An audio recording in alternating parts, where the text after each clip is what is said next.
नमस्कार. मराठी भाषा विभाग, राज्य मराठी विकास संस्था आणि कलाविष्कार आयोजित जागतिक पुस्तक दिनाच्या निमित्ताने एक विशेष कार्यक्रम ग्रंथ आमुचे सोबती. खरंच आहे मंडळी, पुस्तक आपल्याला काय काय शिकवतं. म्हणजे लहानपणापासून अभ्यासक्रमाची पुस्तकं तर आपण हाताळतो, पण या अभ्यासक्रमाच्या पलीकडे जाऊन जेव्हा आपलं मराठी साहित्य आणि त्या पुस्तकातनं येणारी माहिती ही आपल्यापर्यंत जेव्हा पोहोचते, तेव्हा निश्चित हे पुस्तक आपल्याला खूप काही शिकवून जातं. कविवर्य मंगेश पाडगावकर म्हणतात तसं, की वाचन आहे प्रवास सुंदर नव्या नव्या ज्ञानाचा, इतिहासाचा, साहित्याचा आणि कविज्ञानाचा. नव्या युगाचे नव्या जगाचे प्रकाश गाणे गाती, ग्रंथ आमुचे साथी, ग्रंथ आमुच्या हाती, ग्रंथ उजळती अज्ञानाच्या अंधाराच्या राती. खरोखर आपल्या आयुष्यात एक प्रकाश आणण्याचं काम पुस्तकं करतात, पण अर्थात आपण ती पुस्तकं वाचली पाहिजेत. वाचन संस्कृती वाढली पाहिजे आणि त्या पुस्तकांकडे आपण एका ठराविक दृष्टिकोनातनं पाहिलं पाहिजे, तर ती पुस्तकं आपल्याला शिकवू शकतात. याच सगळ्या अनुषंगाने ही पुस्तकं तयार तरी कशी होतात, म्हणजे पुस्तक निर्मितीची प्रक्रिया नेमकी आहे तरी कशी, या अनुषंगाने आजच्या कार्यक्रमात आपण चर्चा करणार आहोत. आणि त्यासाठी या पुस्तकाची सुरुवात कुठून होते, तर लेखकापासून याची सुरुवात होते. असं जर म्हटलं तर लेखिकेचं प्रतिनिधित्व, लेखकांचं प्रतिनिधित्व करण्यासाठी लेखिका मोनिका गजेंद्र गडकर आज आपल्या सोबत आहे. मोनिका, स्वागत आहे. नमस्कार. लेखनाकडनं आपण पुढे वळतो ते संपादकीय संस्कारांकडे. त्यामुळे संपादक म्हणून आज आपल्या सोबत आहेत शिरीष सहस्त्रबुद्धे, राजहंस प्रकाशनाचे ज्येष्ठ संपादक. शिरीषजी नमस्कार, आपले स्वागत. नमस्कार. आणि त्यानंतर अर्थात हा विषय जातो प्रकाशकाकडे, आणि प्रकाशकांचं प्रतिनिधित्व करण्यासाठी रोहन प्रकाशनाचे रोहन चंपानेरकर आज आपल्या सोबत आहेत. नमस्कार रोहन, नमस्कार. आणि अर्थात ही प्रक्रिया पूर्ण कुठे होते, तर जेव्हा वाचक ते पुस्तक वाचतात तेव्हा ती प्रक्रिया पूर्ण होते. त्यामुळे वाचकांचं प्रतिनिधित्व करण्यासाठी सुद्धा आपल्यासोबत निलिमा फाटक या आहेत. निलिमा ताई, स्वागत आहे आपलं. नमस्कार. नमस्कार. आणि सगळ्यात महत्वाचं की या सगळ्या विषयाची सुरुवात आपण जेव्हा करतोय, मराठी भाषा विभाग, आपला महाराष्ट्र शासनाचा मराठी भाषा विभाग अतिशय उत्तम रीतीने कार्यरत आहे आणि वेगवेगळ्या पद्धतीने वेगवेगळे विषय मराठी भाषेचा प्रचार प्रसार लोकांपर्यंत यावा यासाठी कार्यशील आहे. अशाच आपल्या मराठी भाषा विभागाचे सचिव डॉक्टर किरण कुलकर्णी आज आपल्या सोबत आहेत. किरण सर नमस्कार, आपलंही स्वागत आहे. नमस्कार. आज जागतिक पुस्तक दिन आणि त्या निमित्ताने आपण सगळी मंडळी इथे एकत्र आहोत. या पुस्तक निर्मितीच्या प्रक्रियेविषयी जाणून घेणार आहोत. वाचनाचा आनंद आपण किती कसा घेतला पाहिजे याही विषयी आपण चर्चा करणार आहोत. त्यामुळे किरण कुलकर्णी सर, आपल्याला मी विनंती करेन की या कार्यक्रमाचं प्रास्ताविक आपण करावं. जागतिक पुस्तक दिनाच्या सर्वांना शुभेच्छा देतो प्रथम, आणि मला खरोखरच या परिसंवादामध्ये निमंत्रित केलं याबद्दल आभार व्यक्त करतो. आपण आता म्हटल्याप्रमाणे पुस्तक निर्मितीच्या प्रक्रियेमधले जे वेगवेगळे भागधारक आहेत ते या परिसंवादामध्ये उपस्थित आहेत. म्हणजे लेखकापासून ते वाचकापर्यंत या सगळ्या साखळीतली प्रत्येक कडी इथे उपस्थित आहे. आणि त्यामुळे हे सगळे माझ्या दृष्टीने स्टेक होल्डर्स आहेत. आणि मराठी भाषा विभाग हा जेव्हा कार्यरत असताना पुस्तक निर्मिती या गोष्टीकडे बघतो, तेव्हा काय दृष्टिकोन असतो हे मी अगदी थोडक्यात 1-2 मिनिटांमध्ये सांगायचा प्रयत्न करतो. आपल्याला कल्पना आहे की अतिशय उज्ज्वल अशी परंपरा लाभलेली आपली मराठी भाषा नुकताच अभिजात दर्जा सुद्धा प्राप्त झालेला आहे. आणि साहित्य निर्मितीची फार जुनी अशी एक चांगली परंपरा आपल्या भाषेला आहे. आणि आत्ता आपली भाषा एका महत्वाच्या वळणावरती आहे असं मला प्रशासकीय अधिकारी या विषयासाठी काम करणारा म्हणून वाटतं. आणि या वळणावरती पुस्तक निर्मिती या गोष्टीकडे आपण सर्वांनी कदाचित थोडंसं वेगळ्या पद्धतीनं, पारंपरिक पद्धतीने न बघता वेगळ्या पद्धतीनं बघण्याची आवश्यकता आहे असं मला वाटतं. ही पद्धत काय असावी याच्यासाठी अर्थातच जसं मी मगा म्हटलं तसं हे सर्व जे भागधारक आहेत ते त्यांचे प्रतिनिधी यांच्याबरोबर विचार विनिमय करून आपल्याला पुढे जावं लागेल. शासनातर्फे मराठी भाषा विभागातर्फे पुस्तक निर्मितीच्या प्रक्रियेमध्ये सहाय्यकारी होईल. आणि नुसती पुस्तक निर्मितीची प्रक्रिया नाही, तर गुणवत्तापूर्ण पुस्तकांच्या निर्मितीमधली प्रक्रिया ही कशी आपल्याला पार पाडता येईल, याच्यासाठी काय सहाय्य करता येईल, असा मराठी भाषा विभागाचा दृष्टिकोन आहे. मराठी भाषा विभागामार्फत सुद्धा साहित्य संस्कृती मंडळ आणि राज्य मराठी विकास संस्था आणि त्याचबरोबर भाषा संचालनालय यांच्यातर्फे विविध पुस्तकं प्रकाशित केली जातात. त्याची जी पुस्तक निर्मितीची प्रक्रिया आहे ही अतिशय महत्वाची आहे, अतिशय गांभीर्याने ती पार पाडली जाते. आणि आपण जर आमच्या प्रकाशनांवरती नजर फिरवली तर लक्षात येईल की किती चांगल्या पद्धतीचं काम चालू आहे. मी जरूर सांगेन, आमच्या विभागाच्या वेबसाईटला भेट द्या, आमची प्रकाशित पुस्तकं कोणती आहेत ती समजून घ्या, त्याच्या PDF कॉपीज पण उपलब्ध आहेत, त्याचा जरूर लाभ घ्या. आज या पुस्तक दिनाच्या निमित्ताने खरोखरच इतर वक्त्यांकडून मला पुस्तक निर्मितीच्या प्रक्रियेबद्दल पुढे कशी वाटचाल करावी याच्या काही सूचना जर मिळाल्या तर मला वाटतं फार सोयीचं होईल. या अपेक्षेनं मी इथं थांबतो. धन्यवाद. वा, खरं तर किरण कुलकर्णी सर स्वतः उत्तम लेखक आहेत, त्यामुळे लेखनाची प्रक्रिया सुद्धा नेमकी कशी घडते हे त्यातले अनुभवी आहेत ते, त्यामुळे ही खूप महत्वाची गोष्ट आहे. मोनिका, सुरुवात तुझ्यापासून करेन. एकतर तू स्वतः उत्तम लेखिका आहेस, वडिलांचा वारसा आहे, विद्याधर पुंडलिकांचं हे जन्मशताब्दी वर्ष आहे, त्यामुळे या निमित्ताने त्यांचंही स्मरण आपण नक्की करूया. एक लेखनाचा वारसा असल्यामुळे तू लहानपणापासून पाहत आली आहेस की कशा पद्धतीने लेखक लिहितो, त्या लेखनाकडे वळताना मनात विचार आधी कसा येतो, कथा कशी सुचते आणि मग त्याचं पुस्तक रूपात तिथपर्यंत जाणं जे असतं तो प्रवास एक घडतो. तर मला असं वाटतं मोनिका, लेखनाच्या पातळीवर ती प्रक्रिया नेमकी कशी कशी घडते याविषयी आधी आम्हाला तुझ्याकडनं ऐकायला आवडेल. एका लेखकाला लेखन कसं घडतं हे खरंच सांगणं खूप अवघड आहे.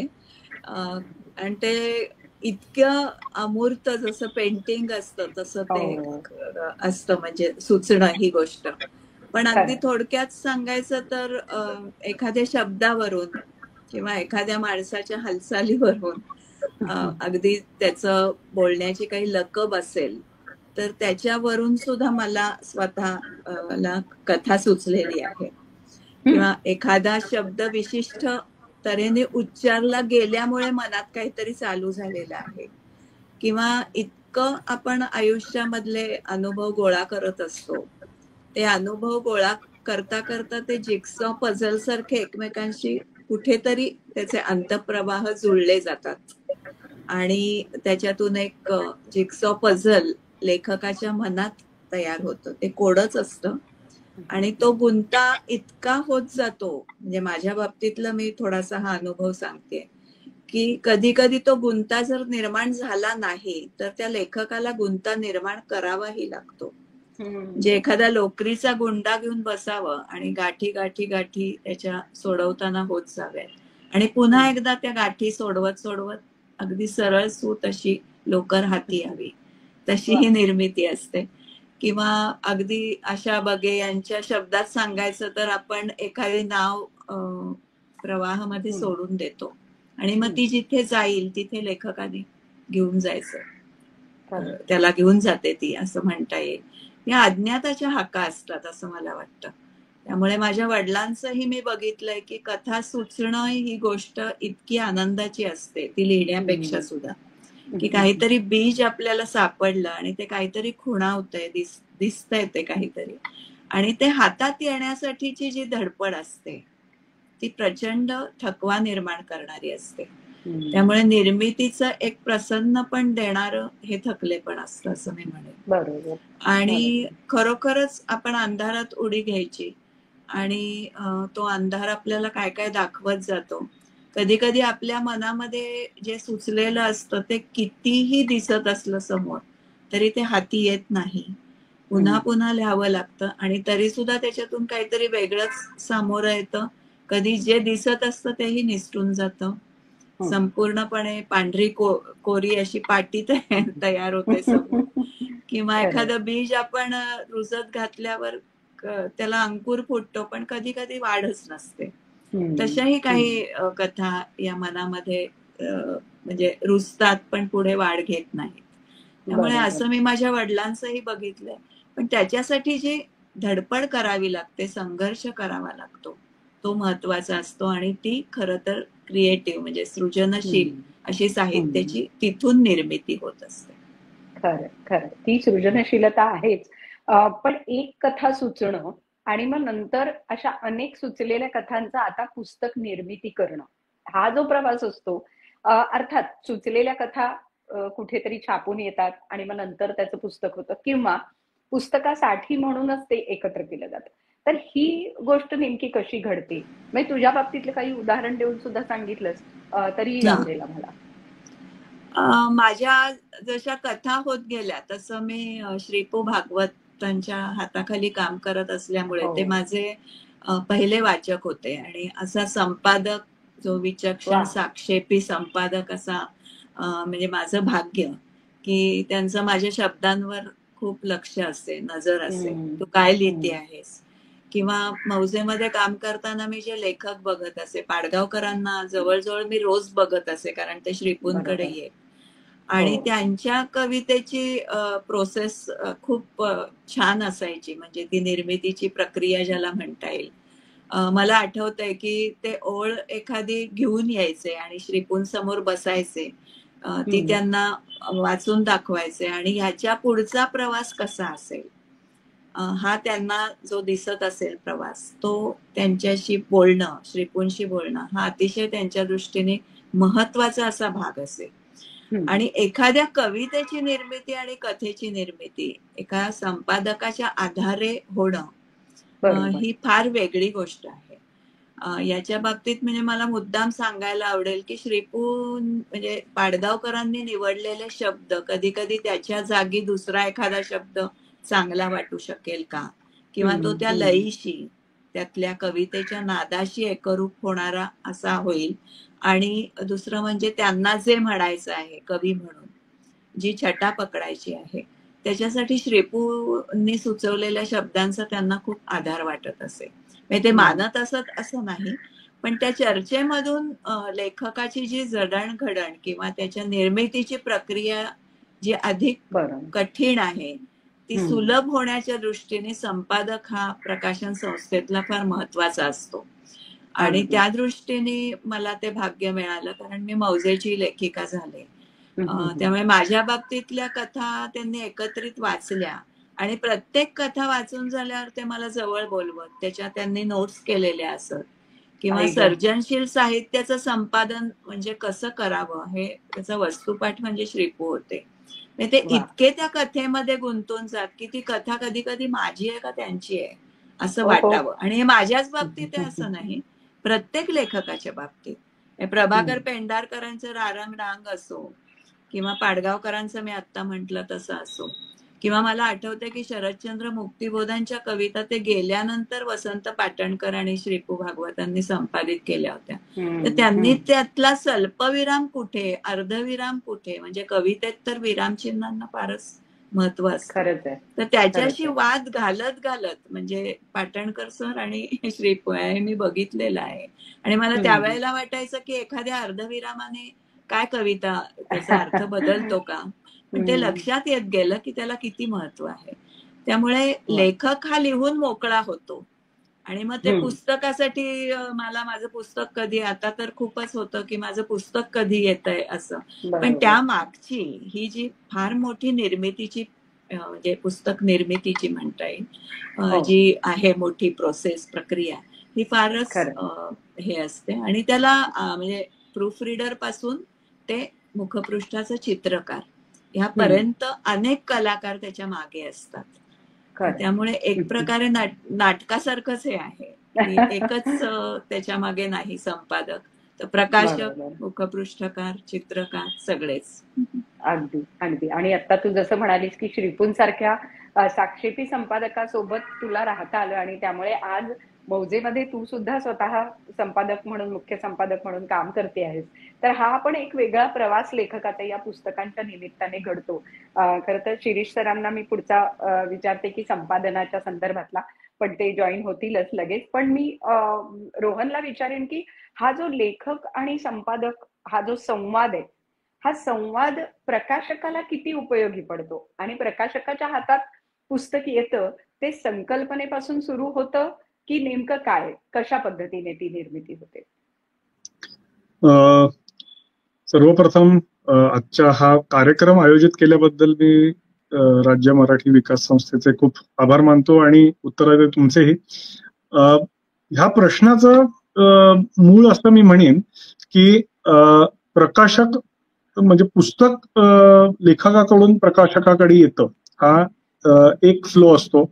बऱ्याच वेळेला प्रकाशक लेखकाकडे जातो आणि एखाद्या विशिष्ट वैशिष्ट्यपूर्ण विषयावर किंवा त्याच्या नवीन सर्जनशील लिखाणाबद्दल चौकशी करून त्यांची बोलणी होतात आणि ते पुस्तक प्रकाशकाकडे येतं. प्रकाशकाच्या टीम मध्ये संपादक असतो किंवा कधी संपादक बाहेरचेही एक्सपर्ट्स म्हणून काम करतात. ह्याच्यात सगळ्यात पहिली गोष्ट जी येते ती लेखक आणि प्रकाशकामधला जो डायलॉग आहे, जे संहिता समजून घेणं आहे, लेखकाचा दृष्टिकोन समजून घेणं आहे, हे फार महत्वाचं आहे. म्हणजे हे पुस्तक त्यांनी का लिहिलं आहे किंवा त्याच्याबद्दल प्रकाशक, जसं आता मोनिका म्हणाली की श्रीपूत असा इंटरेस्ट घेत आणि त्याच्यात एकरूप होत, तसंच म्हणजे आमच्याकडेही हीच प्रोसेस साकारलेली आहे की आम्ही तेवढे त्याच्यात गुंततो आणि नेमकं हे पुस्तक कसं लोकांपुढे यावं, मग त्या दृष्टीने काय करायला हवं, आणि मग संपादक, प्रकाशक आणि लेखक ह्यांच्यामधली ही जी एक चर्चा, पुस्तकाच्या किंवा संहितेचा अनालिसिस असं आपण म्हणूयात, आणि त्याच्यातून एक काय म्हणूयात की जे कथा म्हणूयात किंवा ती जी संकल्पना आहे लेखकाची ती अधिक चांगली कशी होईल. आणि मग त्याला वेगवेगळे मापदंड आपण म्हणूयात की एक म्हणजे लिखाण झालं, लिखाणातलं काय म्हणूयात जे संहितेतली ताकद आहे ती वाढवणं, पण आणि मग त्याच्या पुढे एक जो टप्पा येतो ते वाचकांच्या दृष्टिकोनातून हे पुस्तक पुढे कसं जायला हवं, म्हणजे मग त्याचं संपादन त्या प्रकारे करायला लागतं. तो दृष्टिकोन खूप महत्वाचा आहे. मग त्याच्यानुसार मग विषय कुठला आहे हे समजून घेऊन त्याचा हल्लीच्या काळात हा खूप जास्ती विचार आम्ही करतो की त्याचा ऑडियन्स कोण आहे नेमका, आणि त्याला त्याच्या पुढे हा विषय तर महत्वाचा आहे पण कसा न्यावा. म्हणजे आपण असं म्हणूया जे ललित लिखाण नाहीये, माहितीपर लिखाण आहे, त्या संदर्भात आपण हे जास्ती निकष पुढे येतात की ही माहिती कशी मांडावी. किंवा एखादा आता आमचं 2 वर्षापूर्वी 1.5 वर्षापूर्वी पुस्तक आलं युद्ध, युक्रेन युद्ध म्हणून, तर ते आत्ताच्या चालू परिस्थितीवरचं पुस्तक आहे, पण मग ते कसं मांडावं जेणेकरून विषयाची व्याप्ती कळेल. एखादं लहान मुलांसाठीचं पुस्तक असेल किंवा किशोर गटासाठीचं असेल तर त्याची मांडणी कशी असावी, आणि मग त्याच्यानुसार लेखक संपादकांशी बोलून प्रकाशकाचा दिग्दर्शकीय दृष्टिकोन त्याच्यात येऊन त्याची पुढे पुस्तकाची निर्मिती होते. पण हे सगळे आधीचे घटक, तो विचार, ती चर्चा खूप महत्वाच्या ठरतात. मग त्याच्या पुढची प्रक्रिया असते की बाबा ह्याला नेमकं मुखपृष्ठ कोणाकडे करायला द्यावं, कुठला चित्रकार किंवा कलाकार उत्तम त्याला न्याय देऊ शकेल. तर त्या पद्धतीचा एक पुढे तो विचार, त्याच्यावर चर्चा होते. आणि ही सगळी म्हणजे आमच्याकडे रोहन प्रकाशनाकडे किंवा इतर काही प्रकाशकांकडे अशा टीम्स आता तयार झालेल्या आहेत की आम्ही ह्या सगळ्या खूप विचार करतो, त्याच्यावर एक दृष्टिकोन मांडायचा प्रयत्न करतो. शेवटी प्रत्येक सिनेमाचा दिग्दर्शक तीच गोष्ट वेगळ्या प्रकारे सांगूच शकतो. तसंच आमचंही असतं की रोहन प्रकाशनाची मुद्रा ही वेगळी असेल, मौजेची वेगळी असेल, दुसऱ्या कोणाची वेगळी असेल, राजवंशची वेगळी असेल, त्या पद्धतीने. पण हे सगळं एका पुस्तकामागे एवढा विचार होतो आणि मग त्याच्यातून पुढची माणसं किंवा तसे आपण म्हणतो ना एक्सपर्ट्स किंवा रिसोर्सेस निवडले जातात की अरे ह्याला हे काम देऊया, हा चांगलं करेल, आणि ह्या पद्धतीने ते पुढे पुढे जात राहतं. एक एक टप्पा त्याचा पार पडतो. मग त्याच्यात अगदी सांगायचं झालं तर पुस्तकाचा साईज काय असावा, त्याच्यात चित्र असावी की नको, फोटो असावी की नको, त्याची जी लेआउट डिझाईन आहे त्याची मांडणी कशी असावी, व्हाईट स्पेसेस कायम फार महत्वाच्या असतात, म्हणजे त्या कशा प्रमाणात वापरल्या जाव्या, म्हणजे आम्ही कायम म्हणतो जसं सॉफ्टवेअर क्षेत्रात सॉफ्टवेअर हे युजर फ्रेंडली असतं, तसं पुस्तक हे रीडर फ्रेंडली असायला हवं, आणि तरच ते वाचकांना अधिक भावेल. मग ते अगदी लिखाणाच्या संस्करणापासून ते मांडणीपर्यंत किंवा त्याच्या डिझायनिंग पर्यंत, मुखपृष्ठ कसं असेल त्या प्रमाणात, अशा पद्धतीने पुस्तकाचा हा प्रवास इथपर्यंत साधारण असतो. आणि यानंतरचा पुढचा प्रवास आपण जाणून घेणार आहोत, पण त्यापूर्वी मी परत मगाशी म्हटलं तसं संपादन हा महत्वाचा भाग आहे. जसं रोहन, लेखक आणि प्रकाशक यांचा संवाद महत्वाचा आहे, तसाच लेखक आणि संपादक यांच्यातला संवाद सुद्धा खूप महत्वाचा आहे. तर शिरीष सर, मला तुम्ही सांगा की तुमच्या दृष्टीने हा जो संपादकीय संस्काराचा भाग आहे तो किती आणि कसा महत्वाचा आहे? मोनिकाने सांगितलं त्याप्रमाणे गुंतागुंतीची निर्मिती प्रक्रिया पार पडते, तेव्हा त्यातनं जे निर्मिती बाहेर येते ती बऱ्याच वेळेला गुंतागुंतीची वाटण्याची शक्यता असते. आणि आमच्या टेबलावर ते येतं तेव्हा का बरं ह्या तेवढी गुंतागुंत करत असतील लेखक, असा प्रश्न काही वेळेला आम्हाला पडल्या वाचून राहत नाही. पण 2-3 पथ्य पाळायला पाहिजेत संपादकांनी, की ज्या योगे लेखक आणि प्रकाशक यांचे संबंध नीट राहिले पाहिजेत. पहिली गोष्ट म्हणजे हे अपत्य लेखकाचं निश्चितपणाने आहे, आणि ते आधीही त्याचं होतं आणि पुढेही त्याच्याच नावाने ओळखलं जाणार आहे. त्यामुळे लेखक या अपत्याची आई लेखक किंवा लेखिकाच आहे. आपण फार तर दायी असू शकतो, तेव्हा आपण लेखकावर वरचढ व्हायचा प्रयत्न नाही करायला पाहिजे, ही पहिली महत्वाची गोष्ट. पण त्याचबरोबर लेखक मनापासून, हृदयापासून त्यात गुंतलेला आहे. लेखकाची भावनिक तशी वैचारिक गुंतवणूकही त्या निर्मितीमध्ये निश्चितपणाने असते आणि मोठ्या प्रमाणात असते.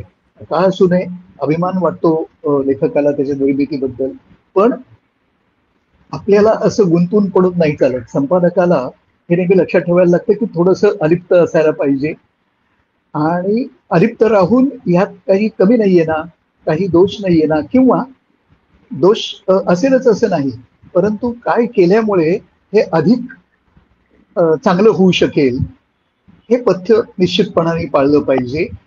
मोनिकानी ज्यांचा उल्लेख केला, श्रीपू भागवत, ज्यांना आमचे राजहंसचे संचालक दिलीपराव माजगावकर हेही अतिशय मानतात, त्यांचं हे वैशिष्ट्य होतं की असं मर्म कोणतं आहे, मर्मस्थान कोणतं आहे कलाकृतीचं ते शोधून काढायचं आणि त्याच्यावर अधिक काम करायला लेखकाला विनंती करायची, आग्रह करायचा आणि भाग सुद्धा पाडायचे. ते हेच पथ्य आम्हीही पाळतो.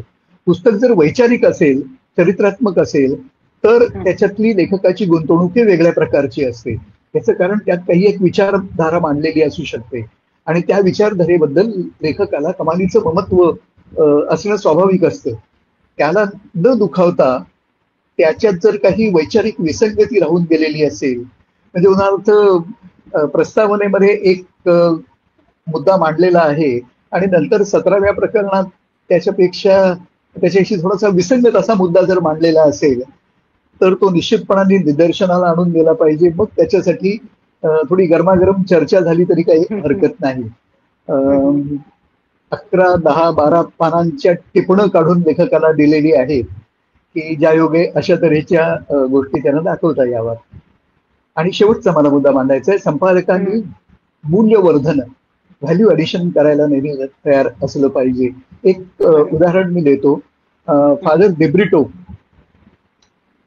यांचं बायबल हे राजहंसकडे आलं त्यावेळेला संपादक आनंद हर्डीकर यांच्या मनात अशी कल्पना आली की ह्याच्यात नुसतं बायबलचं संहिता देऊन पुरेसं नाही, त्यात स्पष्टीकरणात्मक टिपणं जर दिली तर त्याची रंगत वाढेल आणि त्याहीपेक्षा आकलन वाचकांचं खूप जास्त चांगल्या दर्जाचं होईल. हे झाल्यानंतर त्यांनी ती गोष्ट फादरना पटवून दिली आणि फादरनेही मनापासून ती टिपणं लिहून काढली. त्याच्यामुळे परिणाम असा झाला, तो प्रकाशकांवर झाला अर्थातच, की 250 पानं वाढली पुस्तकाची. पण ते त्यांनी मान्य केलं आणि ते मान्य केल्यामुळे त्या पुस्तकाची किंमत, त्याचं मूल्य, हे किंमतही वाढली पण मूल्य त्यापेक्षा कितीतरी जास्त प्रमाणात वाढलं आणि आज ते मराठीतलं एक संस्मरणीय पुस्तक मानलं जातं. अशा तऱ्हेच्या गोष्टी जर संपादकांनी लक्षात ठेवल्या तर चांगलीच कलाकृती आपण निवडतो, पण ती कितीतरी अधिक चांगली करू शकतो. आणि अर्थात त्याचं श्रेय शेवटी लेखकालाच मिळणार असतं. त्यामुळे सगळे समंजस लेखक हे समजून घेतात आणि संवाद करायला खुल्या मनाने नेहमी तयार असतात. ही फार आनंदाची गोष्ट आहे. बरोबर आहे. म्हणजे संपादक हा अगदी सतर्क हा असायलाच हवा, पण लेखक आणि प्रकाशक याच्यातला एक सेतू बांधण्याचं काम खऱ्या अर्थाने संपादक जे आहेत ते करतात. त्याच्यामुळे हा सेतू उत्तम असेल तर अर्थात रोहन तुझ्याकडे ते पुस्तक तितक्या उत्तम रीतीने येतं, आणि प्रकाशकाकडे एकदा पुस्तक आलं की मग त्याचं विक्री वितरण हा आणखीन एक पुढचा मुद्दा आहे. पण निलिमाताई, तुम्हाला मी विचारेन की लेखनाने वाचकाला समृद्ध करणं हे आपण नेहमी एक फ्रेज म्हणून वापरतो की पुस्तकाने आम्हाला समृद्ध केलं. तर एक वाचक म्हणून तुम्हाला काय वाटतं की वाचन पुस्तकं तुम्हाला पुस्तकाने किती समृद्ध केलंय, काय वाटतंय ह्याबद्दल? नमस्कार सगळ्यांना प्रथम, आणि पुस्तक दिनाच्या हार्दिक शुभेच्छा. मला आता ह्या सगळ्या प्रोसेसमधनं मी गेलेली आहे. जसं मोनिकाताईंचं लेखन झालं तसं मी स्वतः कविता करते किंवा लेख लिहिते सगळं. नंतर शिरीष सरांनी जसं संपादन केलं तसं डॉक्टर किरण कुलकर्णी यांनी मला एक संपादनासाठी पण संधी दिली. त्याच्यामुळे या दोन्ही प्रोसेसमधनं पण मी गेलेली आहे. आणि एक वाचक म्हणून बोलताना मी असं म्हणेन की मला माझं अगदी कॉलेज वयापासून माझं वाचन होतं, भरपूर होतं. आणि संत पंत तंत हे सगळे तर होतेच त्याच्यामध्ये.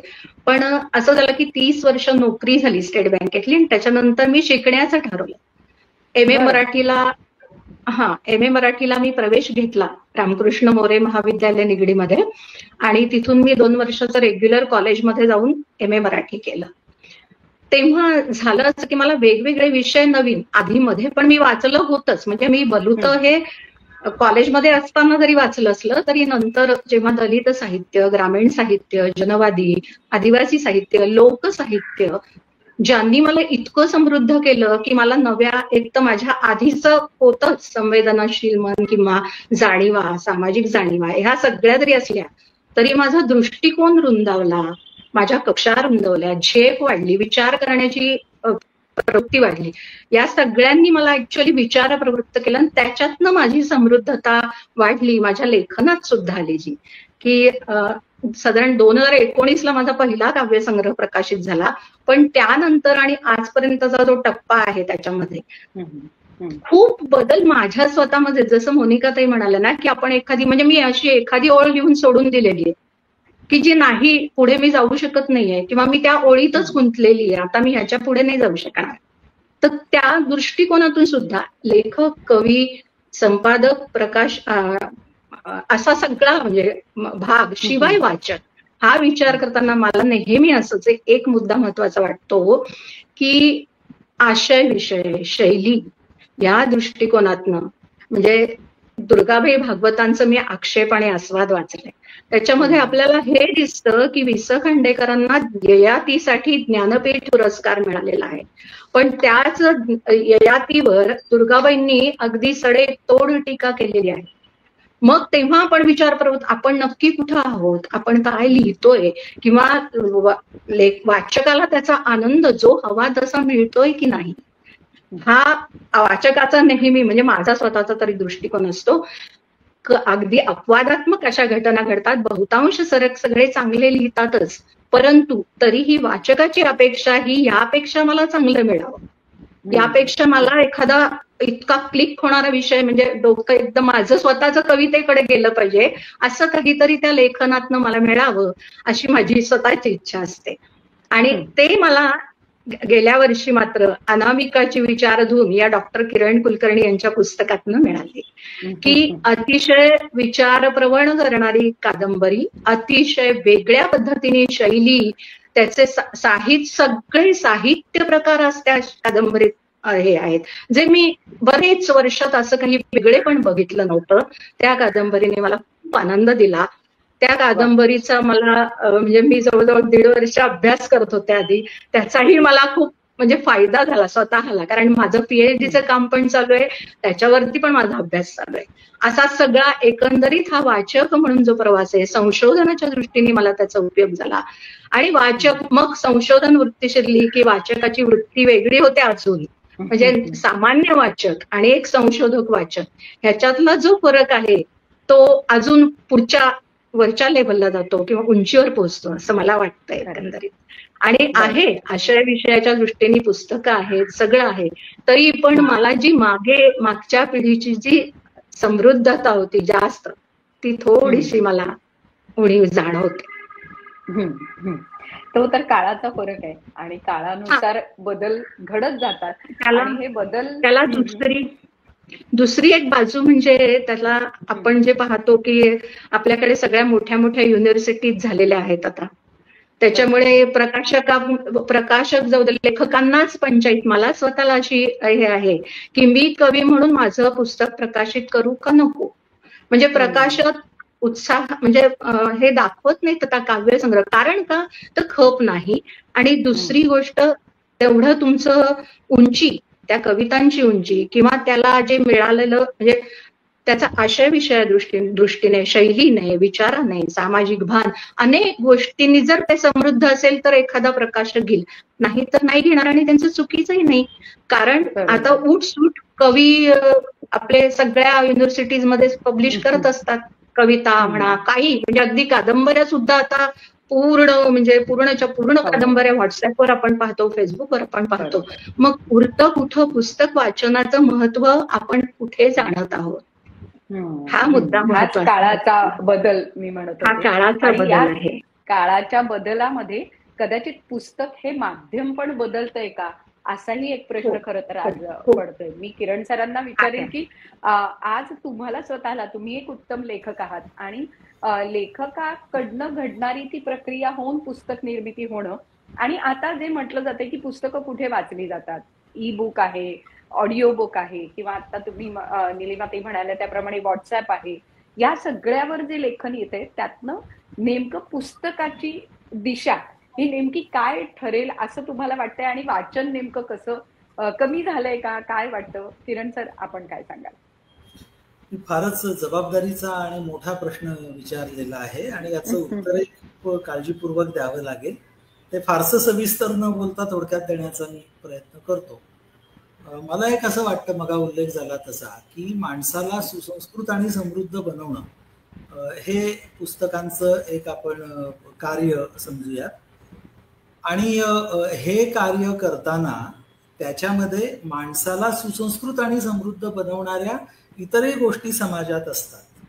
म्हणजे माणूस जे अनुभव घेतो, माणूस आजूबाजूला जी माणसं बघतो, ज्या घटना अनुभवतो, म्हणजे पुस्तकांव्यतिरिक्त सुद्धा, तर ही जी वेगळे वेगळे घटक आहेत जे माणसाला सुसंस्कृत आणि समृद्ध बनवतात, त्याचं प्रतिबिंब पुस्तकातून पडतं आहे का सद्यकालीन समाजामध्ये, हा विचार आपल्याला करायला पाहिजे. मला वाटतं निलिमा मॅडमनी जो मुद्दा मांडलाय तो कदाचित याच्याशी संबंधित आहे.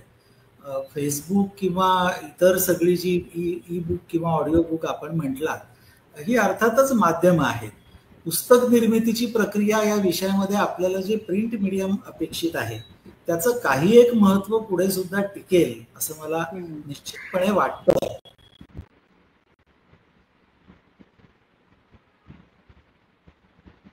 ते असं होईलही कदाचित, पण यापूर्वी जेवढा प्रिंट मीडियाला रिस्पॉन्स होता, प्रतिसाद होता, तेवढा कदाचित राहणार नाही. पण इतर माध्यमातून म्हणजे ऑडिओ बुक असेल, ई बुक असेल, आणि तरुण पिढीला या सगळ्या वाचनाकडे आणणं, अशी सगळी ती आव्हानं आहेत. विशेषतः मराठी भाषेबद्दल बोलताना मला असं वाटतं की आपल्यासारख्या या स्टेक होल्डर्सनी, इथं जे स्टेक होल्डर्स उपस्थित आहेत, या सगळ्याच घटकांनी मी जो मुद्दा मांडला की आपल्या समाजातल्या सद्यस्थितीतल्या सुसंस्कृत आणि समृद्ध बनवणाऱ्या घटनांचं, विचारांचं प्रतिबिंब पडतं आहे का, आणि ते पडत नसल्यामुळेच निलिमा मॅडम सारखा वाचक कदाचित असं म्हणतोय की मागच्या पिढीचं जे काही साहित्य निर्मिती ती अधिक चांगली होती. हे त्याचं कारण असू शकतं असं मला वाटतं. त्यामुळे सगळ्यांनीच अंतर्मुख होण्याची एक वेळ आहे. मुद्दा असा की मगा मी बोलताना म्हटलं तसं आपण जर वळणावरती उभे आहोत हे आपण धरलं तर आपण सगळे एका अर्थाने समाजाचे सांस्कृतिक साहित्यिक नेते असणार आहोत.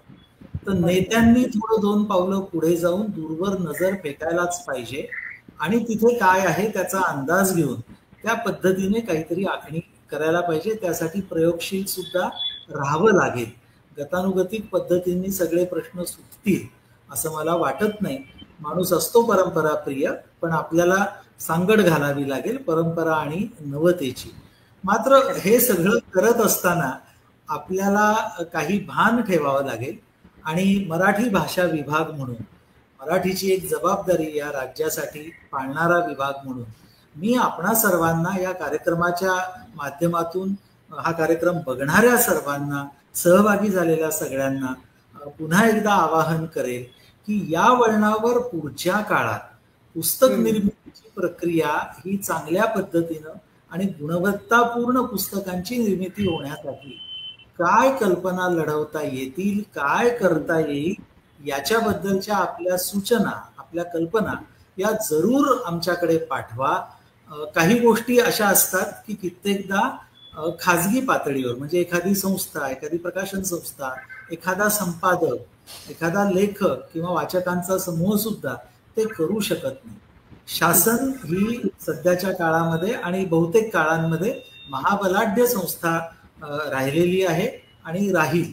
त्यामुळे या महत्वाच्या विषयात जर शासन मराठी भाषा विभागाच्या माध्यमातून लक्ष घालू इच्छित असेल तर आपण सर्वांनी एक पाऊल पुढे येऊन आम्हाला नवीन कल्पना द्याव्यात, त्याचं आम्ही स्वागत करू असं मी जरूर या निमित्ताने सांगू इच्छितो. वा, किरण सर, तुमच्याच विषयाचा धागा धरून मी शिरीष सरांना पुढचा प्रश्न विचारते की याच अनुषंगाने येणाऱ्या काळात म्हणजे काळानुरूप बदल झालेत हे आपल्याला सगळ्यांना माहिती आहे आणि अर्थात किरण सर म्हणाले त्याप्रमाणे पारंपरिकता आणि नवता यांची कुठेतरी सांगड घालणं, यांचा कुठेतरी मेळ घालणं हे गरजेचं आहे.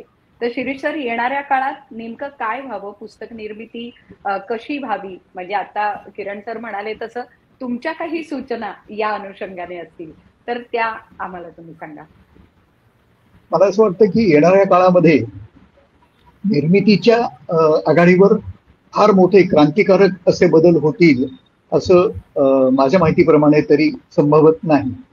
मात्र वाचकांपर्यंत पुस्तकं जाणं ह्या दृष्टीने सगळ्यांनी प्रयत्न करणं गरजेचं आहे. आता नॅशनल बुक ट्रस्टनी पुण्यामध्ये जे पुणे पुस्तक महोत्सव भरवला डिसेंबरमध्ये, ते आदर्श उदाहरण आहे. किरण सर म्हणाले तसं शासकीय संस्था मनावर आणलं, मनात घेतलं तर किती बलाढ्य गोष्ट करू शकतात याचं ते एक उदाहरण आहे. अर्थातच सगळ्या प्रकाशकांचीही जबाबदारी आहे, आमच्या संपादकांची आहे की वाचकांभिमुख राहणं, वाचकांपर्यंत जास्तीत जास्त पोचायचा प्रयत्न करणं आणि आपण काय करतो आहोत हे वाचकांना माहिती करून देणं. ही जर गोष्ट आपण शासनाने आणि प्रकाशकांनी, संपादकांनी, लेखकांनी एकत्रित येऊन केली, नॅशनल बुक ट्रस्टनी त्याला मदत केली, तर मला असं वाटतं की आत्ता जी तात्कालिक मंदी थोडीशी पुस्तकांच्या व्यवहारात दिसते ती निश्चितपणाने कमी होईल. आणि आजच्या जागतिक पुस्तक दिनी माझ्या बाजूनी तरी मी एवढंच म्हणेन की पुस्तकं निश्चितपणाने परत येणार आहेत. एकेकाळी जसं आपल्याला वाटलं होतं की मराठी चित्रपट आणि मराठी नाटकं ही संपली, पण आता तुम्ही पाहाल तर केवढ्या जोमाने ती तरारून वर आलेली आहे. हेच पुस्तकांच्या बाबतीत नक्की होईल. आणि पांढऱ्या कागदावर काळ्याशाईत छापलेली पुस्तकांची जी माया आहे ती नव्या पिढीलाही जाणवून द्यायचं काम आपण सगळ्यांनी मिळून करूया असं मला आवाहन करावं वाटतं. धन्यवाद. वा वा, शिरीष सर, ती माया तुम्ही जी म्हणालात ना, ते मला तो शब्द खूप आवडला. कारण आपण आत्ताही एखादं नवीन पुस्तक आल्यानंतर ते उघडून त्याचा जो एक मंद सुगंध असा जो घेतो आणि मग ते पुस्तक वाचायला आपण पुढे जातो, तर ही जी वाचकाची आतली उर्मी आहे ना, ती कुठेतरी ह्या प्रत्यक्ष पुस्तक घेऊन वाचणं ह्याच्यामध्ये जो आनंद आणि समाधान आहे तो कदाचित दुसऱ्या कशात नाही. पण येणाऱ्या पिढीला किंवा आजची जी नवीन पिढी आहे त्याला कदाचित वेगळं वाटतंय का? मला वाटतं रोहन, तू आजच्या पिढीचा प्रतिनिधी आहेस आणि तू प्रकाशक सुद्धा आहेस. त्यामुळे आज खरंच ही ओरड आहे की वास्तव आहे की पुस्तकं वाचली जात नाहीयेत किंवा पुस्तक प्रक्रिया आपण म्हणतोय, पुस्तक निर्मितीची प्रक्रिया आपण जाणून घेतोय, त्या प्रक्रियेचा हा सुद्धा एक महत्वाचा भाग आहे की विक्री आणि वितरण या अनुषंगाने नेमकी स्थिती काय आहे याबद्दल आम्हाला तुझ्याकडनं ऐकायचंय. जरूर.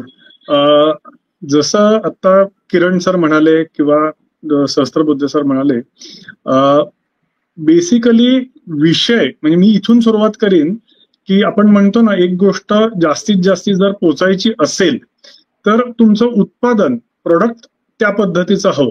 म्हणजे प्रोडक्ट म्हणजे आता आपलं हे पुस्तक, प्रोडक्ट हा शब्द मी वापरल्यावर त्याला असं वाटेल की अरे हा काय असं बोलतोय, पण विचार प्रॅक्टिकल झाला पाहिजे.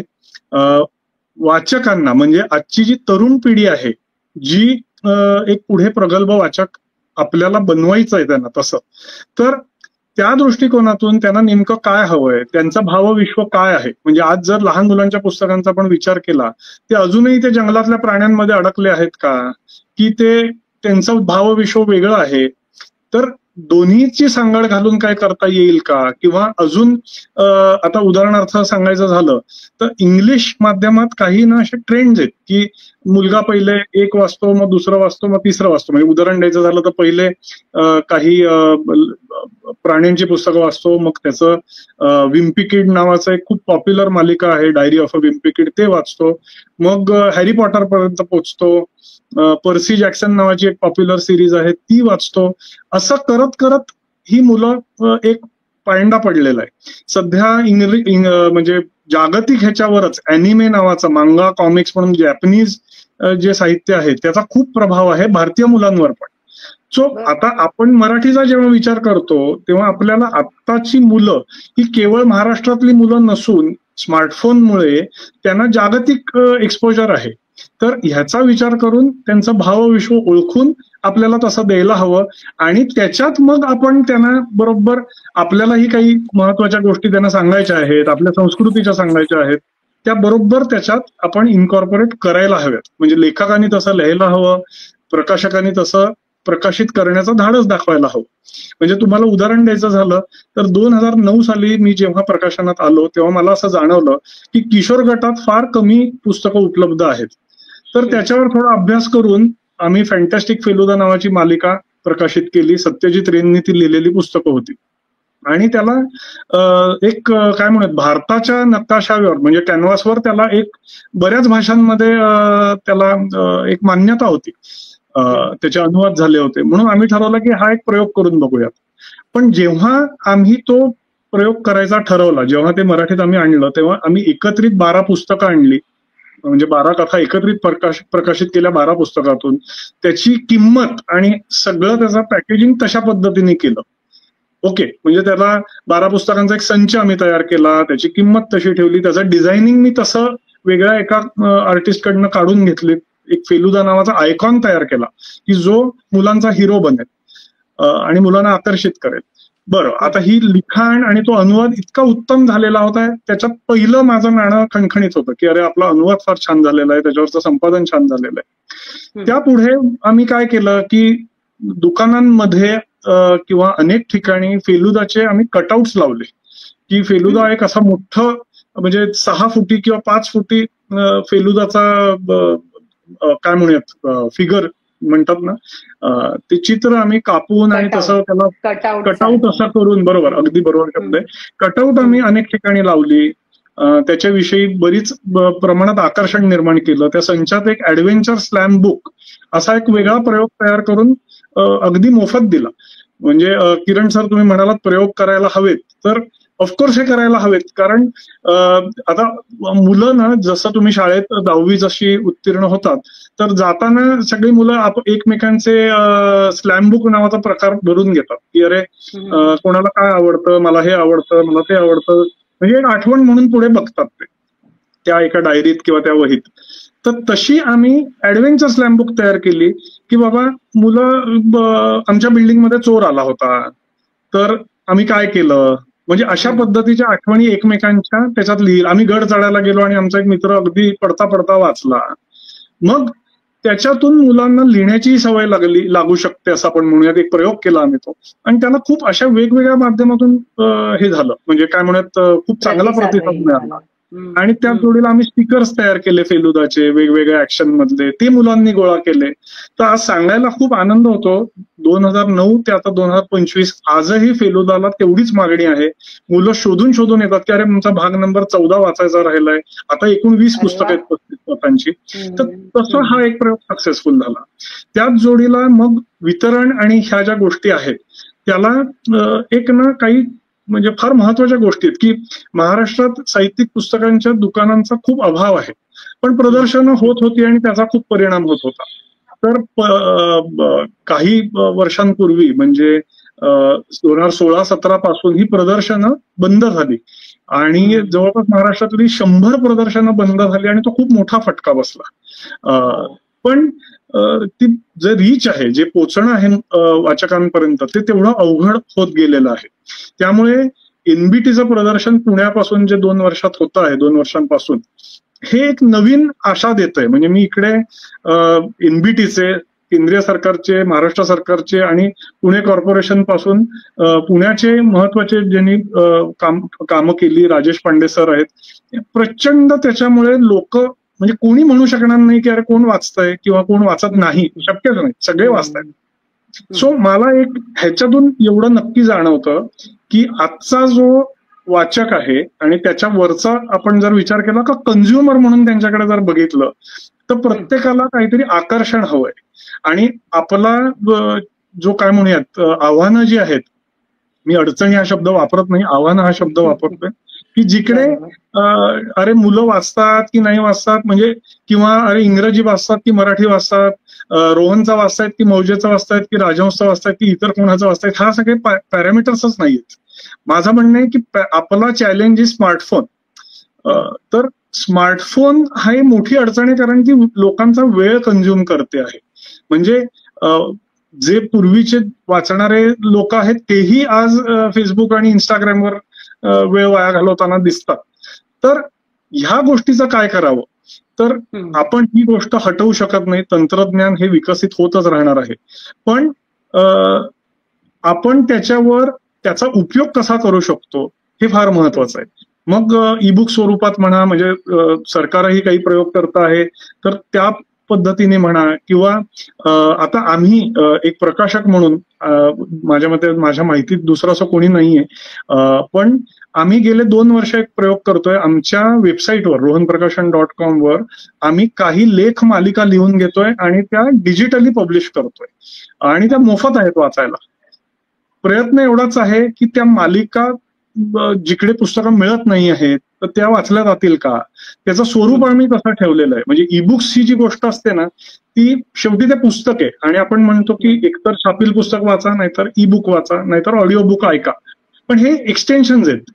पण खरं डिजिटल पब्लिशिंग ज्याला आपण म्हणू ते वेगळं आहे. म्हणजे आपण जसं सिनेमाचं OTT प्लॅटफॉर्मवर वेबसिरीज निर्माण झाल्या तर त्याचं प्रेझेंटेशनच पूर्णपणे वेगळं आहे, तसं मला वाटतं डिजिटल माध्यमाचं प्रेझेंटेशनच पूर्ण वेगळं विचारात घ्यायला हवं आणि त्या दृष्टिकोनातून आम्ही काही प्रयोग करतो आहे. नेटफ्लिक्स सारखेच आम्ही लेख मालिका देतोय ज्याच्यात 6 ते 8 लेख असतील. त्याच्यात आम्ही शब्दसंख्या देतो, वाचनाची वेळ देतो की तुम्हाला साधारण 15 मिनिटात वाचता येईल. सो मुंबईचा वाचक असेल आणि तो लोकल ट्रेननी एका पॉइंटवरून दुसऱ्या पॉइंटवर तासभराचा प्रवास करणार असेल तर त्याला 2 लेख वाचता येतील, असं तो त्याचं वाचनाचं नियोजन करू शकेल. सर असे ह्याच्यातून मे बी तो वाचनाकडे वळला आणि मग त्याला त्याच विषयावरचं चांगलं पुस्तक आपण दाखवू शकलो तेव्हा की अरे ह्या विषयावर हे पुस्तक आहे, तर मे बी तो वाचक म्हणून जास्ती त्याच्यात इंटरेस्ट घेईल. सो असे अनेक, म्हणजे हा एक प्रयोग आहे, तशा अनेक गोष्टी केल्या जात आहेत आणि तसे विषय देऊन लोकांपर्यंत जर पोचलं तर वितरण हे फार महत्वाची गोष्ट आहे की उपलब्धता व्हावी. म्हणजे आपण शेवटी एखादं उत्पादन वापरतो किंवा कन्झ्युम करतो, म्हणजे आता लेज हे वेफरचं पुडा आपण सगळे जण खातो, तर त्याच्या मागे चांगलं क्वालिटी प्रोडक्ट हे आहे, पण ते वाण्याकडेही मिळतं, ते घाटातही कुठे मिळतं, ते पानटपरीवरही मिळतं, म्हटल्यानंतर ते वापरलं जातं. किंवा त्याचा उपयोग होतो किंवा ते विकत घेतलं जातं. तसंच पुस्तकही उपलब्धता खूप वाढावी असं मला वाटतं. आम्ही पुण्यात एक 2 प्रयोग केले होते की जे मेडिकलची दुकानं आहेत तिकडे आम्ही आरोग्याची पुस्तकं उपलब्ध करून बघितली होती आणि त्याला खूप डिसेंट रिस्पॉन्स होता. त्याच्यासाठी मी वेगळी यंत्रणा राबवली होती. मी साधारण कोविडच्या आधीची ही गोष्ट आहे. कोविड नंतर सगळ्या मेडिकल शॉप्सनी दुकानासमोर दोऱ्या लावल्यामुळे ते बंद झालं. पण 4-1 वर्ष आम्ही हे करत होतो आणि मेडिकल शॉपमध्ये आम्ही आरोग्याची पुस्तकं विक्रीला ठेवली होती. पुण्यात साधारण 50 दुकानं आम्ही कव्हर केली होती. तर त्याला खूप एक डिसेंट रिस्पॉन्स होता असं मी म्हणेन. म्हणजे ही उपलब्धतेचा फरक खूप पडत जातो. म्हणजे त्याच्याने लोकांचा अवेअरनेस वाढतो की अच्छा मग माझी 60 येते तर मी अरे मग 60 नंतरचा आहार व आरोग्य पुस्तक भेट देतो. ते तर माझ्या मेडिकलवाल्याकडेही मिळतंय. मला त्याच्यासाठी स्पेशल कुठल्या शोधून दुकानात जावं लागणार नाही. पण हा अवेअरनेस क्रिएट होतो. सो म्हणून ही उपलब्धता पण खूप महत्वाची आहे. कारण तरच वाचकांपर्यंत आपण पोहोचू शकू. मुळात हाच मुद्दा आहे की शिरीष सरांनी म्हटलं आणि रोहन तुझ्याही म्हणण्यात आलं की वाचक म्हणजे पुस्तक निर्मिती तर झाली पण ती वाचकांपर्यंत पोहोचणं हा सगळ्यात महत्वाचा मुद्दा आहे. आणि त्या दृष्टीने असे प्रयोग हे अनेकांनी केले पाहिजेत. सगळ्याच प्रकाशकांनी ते आज करणं. मी अजून एकच ऍड करीन ह्याच्यात. आम्ही म्हणजे आवर्जून सर्वांनी हे करावं आणि आमच्या वेबसाईटवर बघून जरूर करावं की आम्ही आमची वेबसाईट कायम अपडेटेड ठेवतो. त्याच्यात आम्ही प्रत्येक पुस्तकाचा एक व्हिडिओ बनवून घेतलेला आहे. जो व्हिडिओ आम्ही वेबसाईटवर आमच्यात दिसतो जेणेकरून लोक तो शेअर करू शकतात एकमेकांना. त्याच जोडीला ते पुस्तक एक नवीन पद्धतीने समजतं त्यांना आणि आकर्षकता वाढते. तर तीही गोष्ट आम्ही करतोय. आणि सोशल मीडियाचा वापर हा खूप प्रमाणात आम्ही तरी करतो आहोत आणि काही इतर प्रकाशकही जरूर करतायत. तर तेही फार महत्वाचं आहे. म्हणजे तो रिच आउट खूप महत्वाचा. म्हणजे बदलत्या काळाचं हा सुद्धा जी माध्यम आहेत ती माध्यम आपल्याला पुढे जायला हवं वापरली पाहिजे. बरोबर. आणि त्याचा वापर होतो म्हणूनच मगाशी निलिमाताई तुम्ही म्हणालात तसं फेसबुकवर आणि या सगळ्या म्हणजे सोशल मीडियावर सुद्धा एका परीने ही पुस्तकं अवेलेबल होत आहेत. पण येणाऱ्या काळामध्ये जो आशय विषय आहे तो लेखकाच्या दृष्टीने लेखक मांडतोय, प्रकाशक पुस्तक प्रकाशित करतोय. पण वाचकाच्या दृष्टीने हा आशय विषय अधिक समृद्ध होणं गरजेचं आहे का? की नेमकं तुम्हाला काय वाटतंय या पुस्तकांच्या निर्मितीमध्ये विषयानुरूप काय बदल घडले पाहिजेत? किंवा किरण सर म्हणाले तसं येणाऱ्या काळात आणखीन काय बदल झाले पाहिजेत याविषयी तुम्ही काय सांगाल? मी असं म्हणेन, मी 2 उदाहरणं देते यासाठी की रोहन सर म्हणाले तसं मी या पुण्याच्या फेस्टिवलला पण गेले होते, पुस्तक महोत्सवाला गेले होते. तर तिथे गेल्यानंतर मी जे बघितलं की बालांची भरपूर गर्दी होती. पण ती कुठे की जास्त जी फॅन्टसीची पुस्तक आहेत म्हणजे सुपरमॅन ते सगळे त्यांचे जे आदर्श मुलांचे हॅरी पॉटर अंक दुमक असे जे वेगवेगळे प्रकार आहेत ती पुस्तकं घेण्याकडे मुलांचा कल आहे. म्हणजे हा अगदी लहान वयापासून आहे. तर त्याला काही आपण म्हणजे कसा तुम्ही बंध घालूच शकत नाही की तुम्ही वेगळं काही ललित किंवा काही इतर वाचा.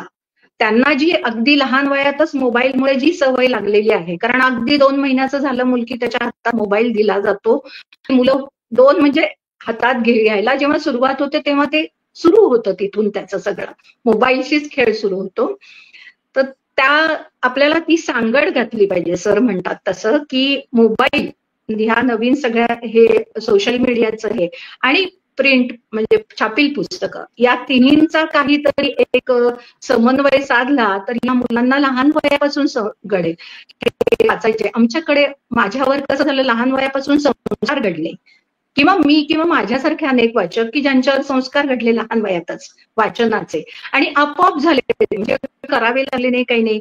शाळेत गेलं की वाचायचं, कारण दुसरं काही अवेलेबलच नव्हतं ना, काही नव्हतं समोर. पुस्तकं एवढंच आयुष्य असतं ना त्या वयामध्ये की नवीन ज्ञान मिळवायचं तर पुस्तकं किंवा काही नवीन वाचायचं तर पुस्तकं. म्हणजे अगदी सिनेमाला वगैरे सुद्धा जायचा हा आमच्या त्या काळातलं सांगते मी, वेगळा हे आहे पूर्ण. पण मग पुस्तकाशिवाय पर्याय नाही असं होत होतं.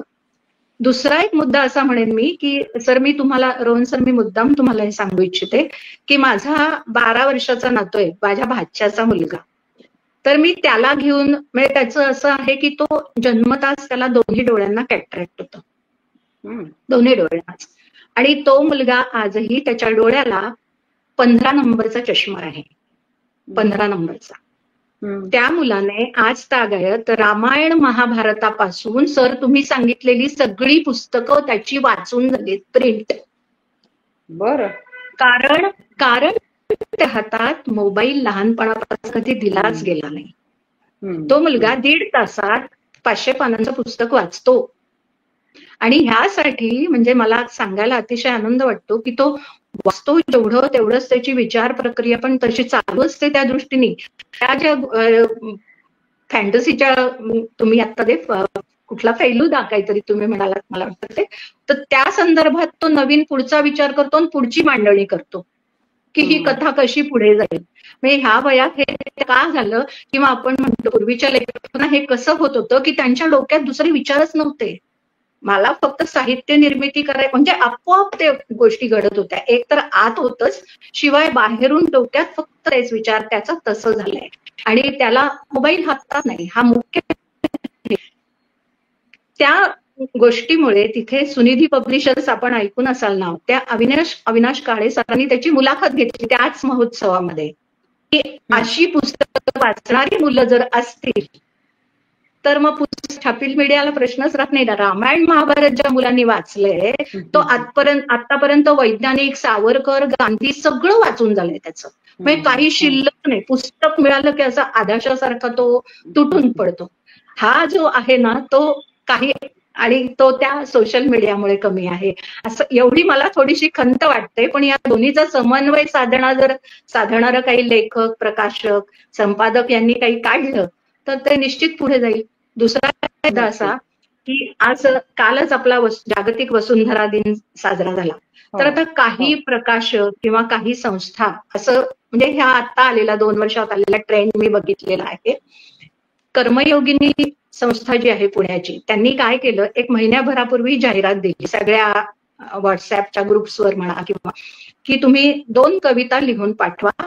विषय दिला होता झाडांवर बोलू काही. आणि जवळजवळ 100च्या वर कवींनी त्याला रिस्पॉन्स दिला.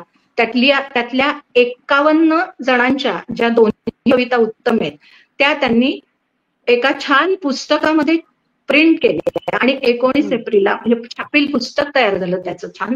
आणि 19 एप्रिलला त्यांनी प्रकाशन केलं. अगदी छान समारंभ केला.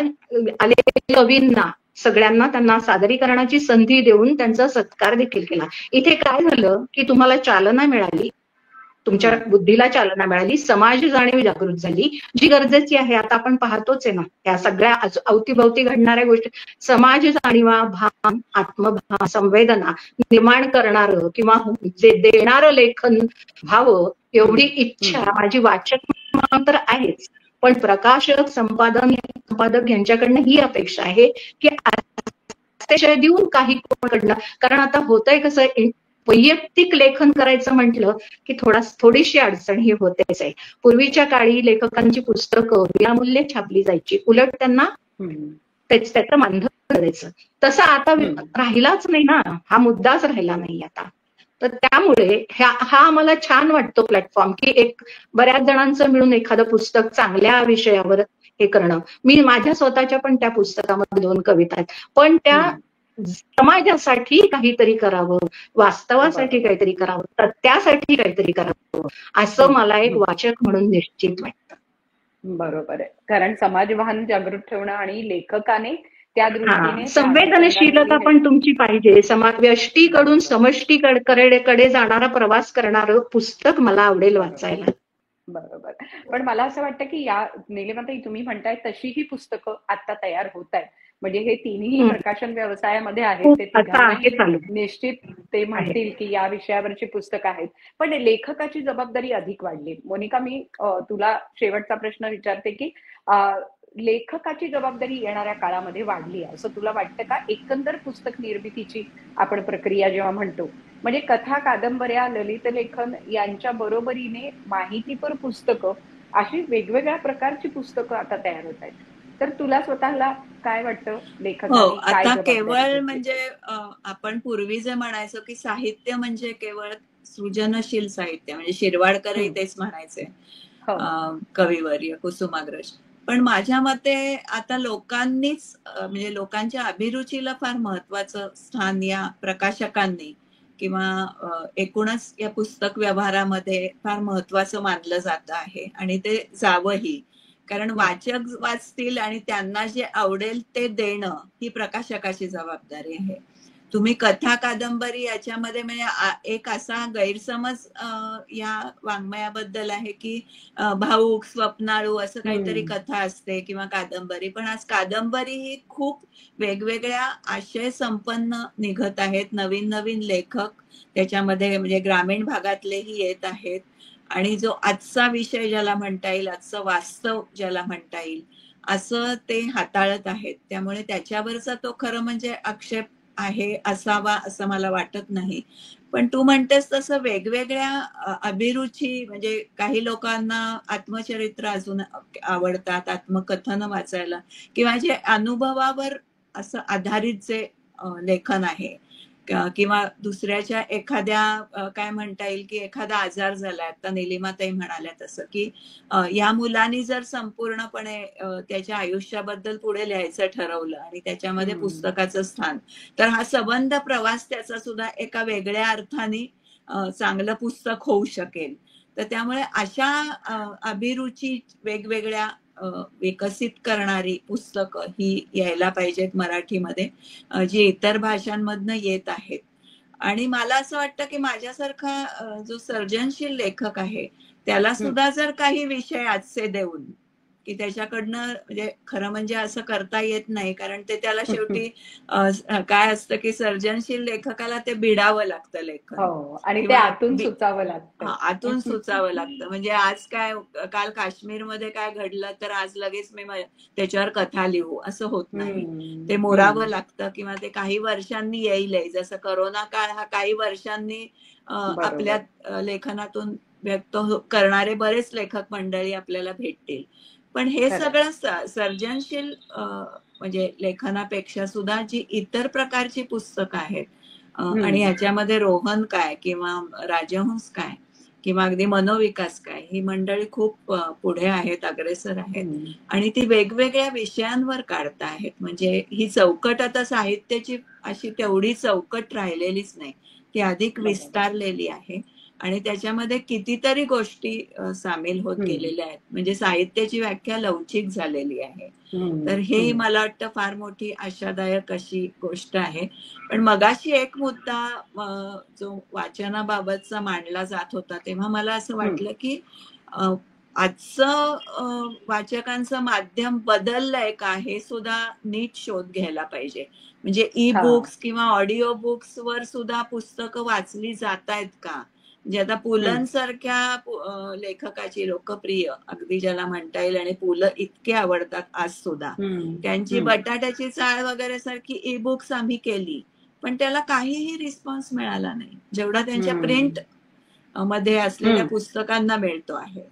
तर हे याचाही विचार करायला पाहिजे की केवळ माध्यम बदललंय आणि त्या माध्यमामध्ये वाचन होतंय का आजच्या वाचकाचं? मला असं वाटत नाही. कारण दुसरीकडे असं म्हणतात की वाचन होत नाहीये, तर व्हॉट्सअपही लोक वाचतायत, आणि असंही मला भेटलेले आहेत लोक की सध्या तुम्ही काय वाचताय, तर सध्या मी फेसबुक वाचतोय, सध्या मी व्हॉट्सअप वाचतोय. म्हणजे पुस्तकांच्या ऐवजी ही जर माध्यम अशी जागा घ्यायला लागली तर हाही विचार करायला पाहिजे. पण मला असं वाटतं की वाचनच नकोय लोकांना, हे समाज माध्यमांशी निगडीत म्हणजे फार मोठा हा धोका निर्माण झालाय. म्हणजे मला आजही खूप जण भेटतात की जे व्हॉट्सअपवर आलेल्या ज्या काही पोस्ट असतात त्या जर फार मोठ्या असतील तर हे निबंध कोण वाचणार असं म्हणून बाहेर ठेवलं जातं किंवा ते वाचलं जात नाहीये. हे लोकांना चमकदार, फारसा विचार करायला न लागणारं, अधिकाधिक सटकदार, कॅची किंवा असं प्रबोधनपर अशा प्रकारचं वाचन आवडू लागलंय, आणि ते पुस्तकांकडे केवळ या कारणासाठी वळत नाहीयेत की त्याच्यातले जे विचार आहेत अंतर्मुख होणं आहे हे कमी होत चाललेलं आहे. त्यामुळे प्रकाशकांनी, लेखकांनी आणि एकूणच या सगळ्या घटकांनी तो विचार केला पाहिजे की केवळ पुस्तकांकडे वळवणं नाहीच आहे, हे वाचनाकडे वळवणं आणि ते पुस्तकातल्या वाचनाकडे वळवणं ही फार मोठी त्यांच्या पुढे आव्हानं उभी आहेत. निश्चित निश्चित. मला वाटतं रोहन तुला काहीतरी ऍड करायचंय. अगदी बरोबर तुम्ही बोललात मोनिका. बेसिकली मी जसं म्हणालो की वाचन करतील की नाही पुढची पिढी हाच मुद्दा आहे. म्हणजे कारण समाज माध्यम, नेटफ्लिक्स आणि एवढा कंटेंट ओव्हरलोड आहे. पण त्यासाठी मला असं वाटतं की मी माझे एक उदाहरण द्यायचं झालं तर माझे साधारण 3-4 लेखक हे सिनेमाशी निगडीत आहेत आणि आमची दोस्ती आहे. तर मी सगळ्यांना असं सांगितलेलं आहे की आता तुमची माझी दोस्ती आहे त्यामुळे मी एक हक्काने गोष्ट सांगणार आहे तुम्हाला की तुमच्या सिनेमात वाचनाचा एक तरी सीन दाखवला पाहिजे. ओके, ज्याच्यामुळे म्हणजे तुमचा मेन जो हिरो आहे तो वाचतो, ती हिरोईन आहे ती वाचते. हे फार महत्वाचं आहे. कारण वाचन हे फॅशन आहे हे जोपर्यंत तरुण पिढीला किंवा कोणालाही वाटणार नाही आणि मुलं एकमेकांमध्ये असं चिडवलं जाईल की अरे तू हे पुस्तक नाही वाचलंस, अरे कसला आहेस तू, म्हणजे जे सिनेमाबद्दल बोललं जातं तो हा सिनेमा नाही बघितला, तसं पुस्तकाबद्दल व्हायला हवं.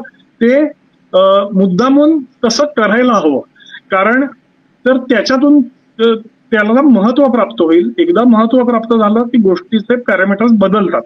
शिवाय मी असं आमच्या सगळ्या मित्रप्रकाशकांना सांगतो आहे की टोटल आपली जी पब्लिशिंग इंडस्ट्री आहे म्हणजे त्याच्यात सगळे प्रकार आले, म्हणजे प्रकाशक, लेखक आणि हे, तर ह्याचं मूल्यमापन करता टर्नओव्हर जसं म्हटलं जातं हा खूपच माफक आहे, खूपच माफक. म्हणजे MIDC मधल्या 2 फॅक्टरी आमच्यापेक्षा जास्ती सगळ्यांना अख्ख्या महाराष्ट्रातल्या साहित्य व्यवहारापेक्षा जास्ती व्यवसाय करत असतील.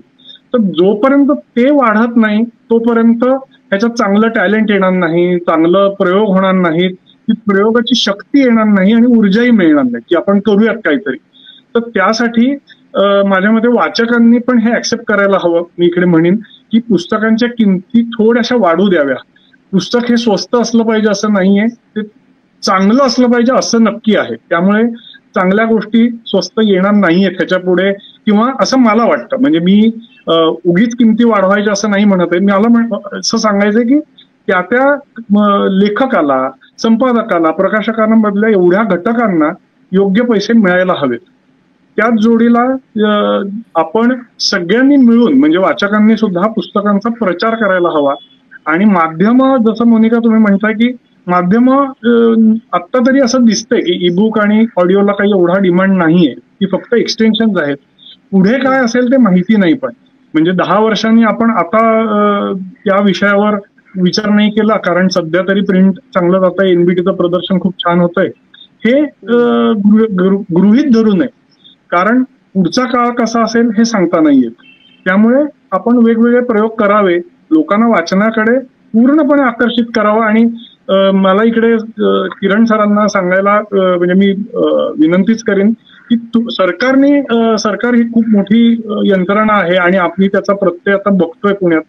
तर अशा गोष्टी पण सर्वसमावेशक आणि खूप एक मोठा त्याला प्लॅटफॉर्म तुमच्या मार्फत आम्हाला मिळेल आणि मिळतोच आहे, पण तो अधिक वाढावा, अधिक गोष्टी व्हाव्या. त्याच्यातून नक्कीच वाचन संस्कृती खूप वाढेल आणि त्याचा क्रिएटिव्हिटीसाठी खूप उपयोग होईल. कारण इनोव्हेशन, क्रिएटिव्हिटी इमॅजिनेशन मधून होते आणि इमॅजिनेशन फक्त वाचनातून होतं, ते बघून नाही होत असं मला वाटतं.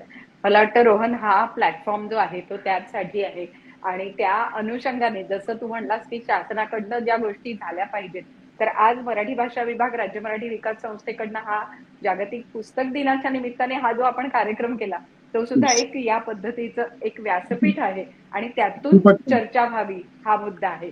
त्यामुळे मी किरण सरांना विनंती करेन की या आजच्या संपूर्ण चर्चेचा समारोप आपण करावा. फारच छान चर्चा झाली. खरं तर आणखी पण वेळ जर मिळाला असता तर फारच आवडलं असतं.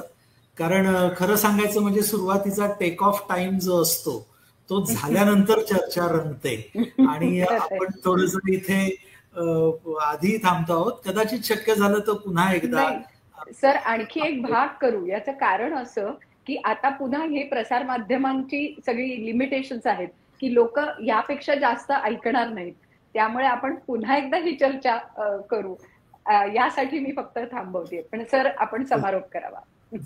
पण असं वारंवार घडायला पाहिजे. असाही काही उपक्रम आपल्याला हाती घेता येईल की अशा वेगवेगळ्या स्टेक होल्डर्सना एका व्यासपीठावर आणून एका मुद्द्यावरती चर्चा. आणि मला एक खूपच छान वाटलं की प्रत्येकाने फार चांगलं कॉन्ट्रीब्युशन दिलं. म्हणजे स्टेक होल्डर्स पैकी सगळेच इथं उपस्थित आहेत. लेखकापासून सुरू होणारी जी साखळी आहे ती संपादक, प्रकाशक, थेट वाचकापर्यंत. आणि प्रकाशकामध्ये आपण चित्रकार, मुखपृष्ठकार, मुद्रित शोधक असे सगळे गृहीत धरूयात. तर मला असं वाटतं की अशा पद्धतीनं वारंवार एकत्र येणं ही आता काळाची गरज आहे. आणि पुढच्या हाका जर ऐकायच्या असतील, ज्याचा रोहन यांनी उल्लेख केला, तर ते आपल्यालाच ते शक्य आहे. कारण आपण या क्षेत्रातले या राज्याला काहीतरी दिशा देऊ शकू अशी अपेक्षा ठेवण्याजोगे लोक आहोत असं मला वाटतंय. तर आपण ती जबाबदारी घ्यायला पाहिजे. आता मला एकच मुद्दा जो सांगायचा आहे की या सगळ्यातून शेवटी ज्याचा फार स्पष्ट या पूर्ण कार्यक्रमात उल्लेख झाला नाही, तो स्पष्ट उल्लेख मी करू इच्छितो की या सगळ्याचा अर्थकारणाशी असलेला संबंध. आता अर्थकारणाशी संबंध असल्यावर सगळी सोंग आणता येतात, पैशाचं सोंग आणता येत नाही. मग तो लेखक असो, संपादक असो, प्रकाशक असो, वाचकही असो. त्यामुळे एका कुठल्या तरी घटकाच्या बाजूनं याबद्दल बोलून चालणार नाही. या पूर्ण साखळीचा एकत्रित विचार करायला पाहिजे. म्हणजे आता तुम्ही प्रॉडक्ट हा शब्द वापरला एकूणच इकॉनॉमिक्स आणि मॅनेजमेंटच्या दृष्टिकोनातून पुस्तकांसाठी. तोच धागा पकडून मी असं म्हणेल की शेतमालाच्या भावाचा जसा तिढा आहे की शेतकऱ्यांना चांगला भाव मिळाला तर ग्राहकांना तो महाग पडतो, मग ग्राहक ओरडतात. आणि ग्राहकांना स्वस्त पडावा म्हणून भाव कमी केला तर शेतकऱ्यांना कमी पडतो. आणि तिथे शासन मध्ये येऊन सबसिडी नावाची गोष्ट आणते. असा काहीतरी विचार आणि प्रकार आपल्याला करावा लागेल. पण एक प्रशासक म्हणून त्यातली जी अडचण मला दिसते आहे ती सुद्धा थोडीशी मोकळेपणानं आपल्या सगळ्यांपुढे आणि जे कोणी बघतायत हा कार्यक्रम त्यांच्या पुढे मी मांडू इच्छितो की उदाहरणार्थ सोशल मीडिया किंवा वाचकांपर्यंत पोहोचण्याचे वेगळे वेगळे प्लॅटफॉर्म्स हे कशासाठी शासनाची मदत, तर पॅकेजिंग आणि मार्केटिंग ऑफ द प्रॉडक्ट, आपण तीच टर्मिनॉलॉजी त्याच्यासाठी लागत असते. दुसरीकडे परिस्थिती अशी आहे की मी मघा जे म्हटलं की गुणवत्तापूर्ण पुस्तकांची निर्मिती, तर पॅकेजिंग आणि मार्केटिंग याच्यासाठी शासनाची मदत घेऊन दर्जाहीन आणि कमअस्सल पुस्तकं माथी मारण्याचा उद्योग करणारे नतद्रष्ट असतात. त्यांना रोखणार कसं आहोत याचं उत्तर आपल्यासारख्या सुजाणांनी शोधलं पाहिजे. अदरवाईज स्कीम ही स्कीम असते, शासन मदत करतं, मग त्याचे काही निकष असतात आणि त्या निकषामध्ये बसणारे साव आणि चोर असे दोघेही असतात. तर ही अडचण येते. तर याच्याबद्दल आपल्यासारख्या सुजाणांनी काहीतरी क्लेव्हर मार्ग हा काढायला पाहिजे आणि तो परस्पर संवादातूनच निघेल. दुसरं म्हणजे याच्याकडे आपल्याला थोडंसं मॅक्रो इकॉनॉमिक्सच्या दृष्टिकोनातून पण पाहावं लागेल की राज्याच्या अर्थव्यवस्थेमध्ये याचा किती वाटा आहे. आता ग्रंथालयाचं अर्थशास्त्र, शिक्षणाच्या पाठ्यपुस्तकांचं अर्थशास्त्र आणि प्रकाशन व्यवसायाचं अर्थशास्त्र असे अनेक त्याचे उपप्रकार असू शकतात. तर याचा आपल्याला एक सम्यक असा विचार करावा लागेल आणि काही बाबतीत आपल्याला तो इंडिव्हिज्युअलिस्टिक म्हणजे अगदी छोट्या पातळीवरचा असा पण विचार करावा लागेल. आणि या गोष्टीला अनेक पैलू आहेत. म्हणजे मराठी फॉन्ट्स तेवढ्या व्हरायटीमध्ये उपलब्ध नाही किंवा मराठीमध्ये स्पेल चेक अवेलेबल नाही, हे काही मुद्दे आता आमच्या पुढे येत आहेत. दुसरीकडे अभिजात मराठी मिळाल्यानंतर मोठं यश आहे, त्याच्यामुळे मराठी भाषेचं वैभव दिसणंही गरजेचं आहे, नुसतं ते असून चालणार नाही. त्या दृष्टिकोनातही आम्हाला काही गोष्टी करायच्या आहेत. तर हा जो एक एरिया आहे पुस्तक निर्मिती, याच्यामध्ये काही प्रमाणात साहित्य संस्कृती मंडळ, राज्य मराठी विकास संस्था आणि भाषा संचालनालय हे आमचे अधीनस्थ जी कार्यालय आहेत ती काम करतायत, त्यांच्या त्यांच्या परीने उत्कृष्ट काम करतायत. पण त्याच्या व्यतिरिक्त बाहेर म्हणजे वितरण साखळीबद्दल आपण उल्लेख केला तर आमची गव्हर्नमेंट प्रेसच्या मार्फत 36 जिल्ह्यांमध्ये जिल्हा पातळीवरती वितरण केंद्र उपलब्ध आहे. मग कदाचित आपल्याला असा विचार करावा लागेल की खाजगी प्रकाशकांना ही वितरण व्यवस्था परवडेल अशा पद्धतीनं कशी उपलब्ध करता येईल, त्याचे क्लेव्हर मार्ग. मला मुद्दा काय मांडायचा आहे, आयडियाज खूप आहेत. मराठी माणसाकडे कल्पनांना काही कमी नाहीये आणि आपण एकदा पटल्यानंतर पूर्ण करण्यातही माहीर असे लोक आहोत. त्याच्यामुळे त्याची मला चिंता नाही. पण हे जे आपल्याला क्लेव्हर मार्ग काढायचे आहेत याच्यासाठी आपण सगळ्यांनी एकत्र यावं असं मला वाटतं आणि त्याची सुरुवात आजच्या कार्यक्रमाला झाली याचा मला खरोखर आनंद आहे. तर मोने मॅडम, तुम्ही अतिशय सुंदर सूत्रसंचालन केलेलं आहे आणि हे सगळा योग तुम्ही जुळवून आणला आणि एक चांगला परिसंवाद या निमित्ताने घडला, याबद्दल मी खरोखरच आभार मानतो.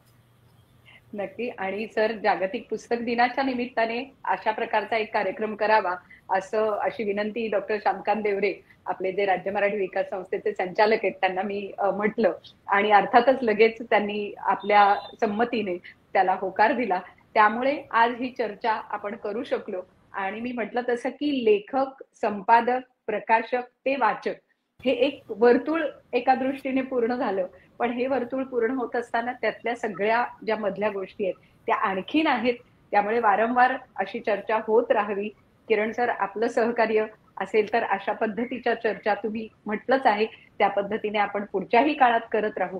त्यामुळे आज सगळ्या आपल्या प्रेक्षकांना जागतिक पुस्तक दिनाच्या शुभेच्छा व्यक्त करते.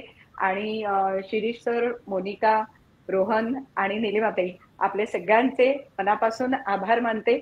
मराठी भाषा विभाग, राज्य मराठी विकास संस्था आणि कलाविष्कारच्या माध्यमातून हा एक कार्यक्रम ग्रंथ आमुचे सोबती हा कार्यक्रम आपण आज सादर केला. किरण सर, खूप खूप धन्यवाद. अशाच प्रकारे आपण पुढचेही कार्यक्रम करत राहू. नमस्कार.